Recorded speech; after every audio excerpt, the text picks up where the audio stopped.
Assalamualaikum warahmatullahi wabarakatuh. Selamat siang semuanya. Adil Kak Talino, Bacuramin Kak Saruga, Basengat Kak Jubata.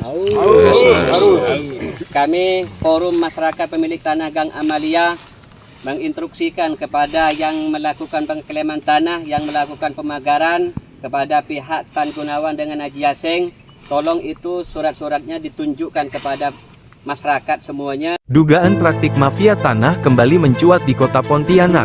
Warga resah lantaran ada terbit sertifikat ganda kepemilikan dan diduga keterlibatan Oknum Badan Pertanahan Nasional, BPN, Provinsi Kalimantan Barat. Puluhan tahun warga di Jalan Waksidik, Gang Amalia, Kecamatan Pontianak menggarap lahan mereka, kini tiba-tiba saja diklaim orang. Warga sudah menggarap puluhan tahun tanpa ada gangguan dan akhir-akhir ini muncul klaim dari beberapa orang, seperti Haji Aseng, Tan Gunawan, Bongkeng, Usman, dan Victor Birin. Kalau memang mereka mengklaim, buktikan surat sah atau sertifikat yang legal dan jelaskan asal-usulnya, ujar salah satu perwakilan warga. Seperti yang disampaikan oleh Herman Hofi dari Lembaga Bantuan Hukum Herman Hofi Law, bahwa lahan yang disengketakan merupakan tanah garapan M. Sidik bin Baco berdasarkan Surat Keterangan Tanah, SKT, tahun 1957. Setelah itu, tanah dilanjutkan kepada anaknya, almarhum Jumadi M. Sidik, dengan SKT tahun-tahun 1981 sampai tahun 1985.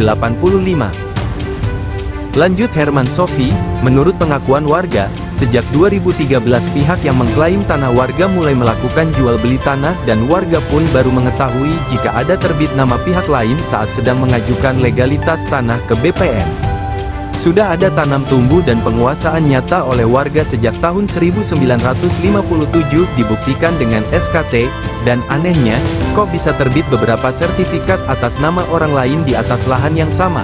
Kami mempertanyakan kinerja BPN, bagaimana sertifikat ganda itu bisa terbit, tegas Herman.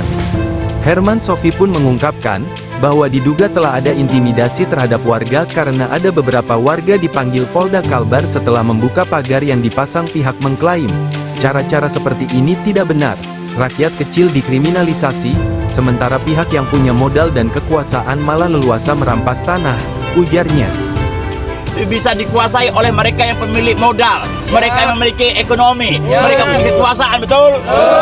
Kita akan berjuang sekuat tenaga, kita akan terus berjuang supaya ini betul-betul hak-hak masyarakat ini dikembalikan kepada masyarakat, jangan sampai dikriminalisasi.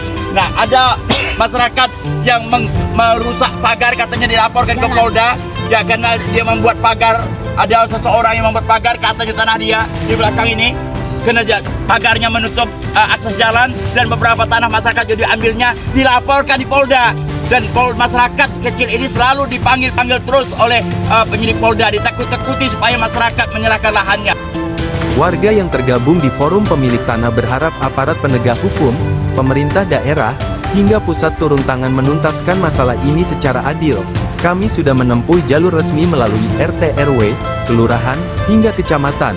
Tapi sampai sekarang belum ada kepastian, kami hanya ingin hak kami dihormati dan rakyat kecil tidak dikorbankan, harap perwakilan warga.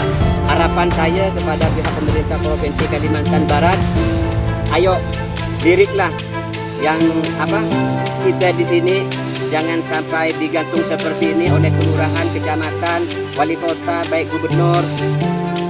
Demikian laporan kami pejuang hukum 45 TV dari Pontianak, Provinsi Kalimantan Barat.